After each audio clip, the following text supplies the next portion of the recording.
Jsou chvíle, kdy slova nestačí, jen srdce mluví beze strachu a dvě duše si rozumí, i když mlčí. Když dvě duše znají stejnou píseň a jedna ji v bouři dávno ztratila, ta druhá ji v sobě dál tiše chrání, jak hvězdu, co noc nikdy nezhasila. V tom tichu, kde bolest mluví nejhlasitěji, zůstává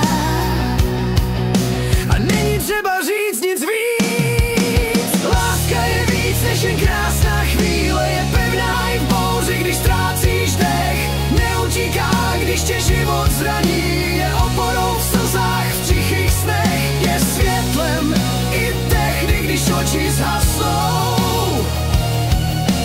Držím tě, i když slova zhasnou. Láska je oddanost v nejtěžším čase, když svět se hroutí a zůstaneš sám. Hlas, který věří, i když už nevěříš sobě, a ví, že má cenu jít i poslední gram.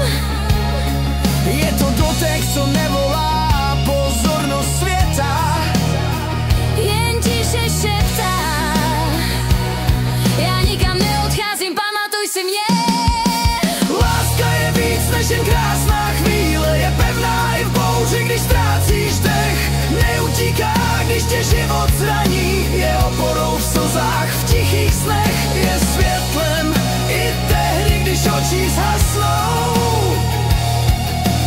Držím tě, i když slova zhasnou. Zůstává, i když se všechno mění. A jestli zmlkne jedna píseň duše, Ta druhá zpívá dál za oba dva. protože pravá láska v tichu nekončí. Jen hlouběji zakoření a trvá.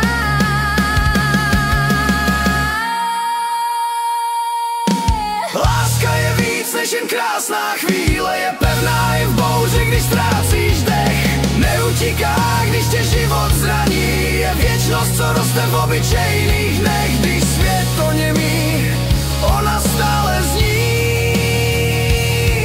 Ta píseň, co zpíváš mi v duši ty. A i kdyby vše jednou umklo, má duše bude dál zpívat tu tvou, protože jsme ji nikdy nezapomněli, jen ji někdy šeptáme místo nás.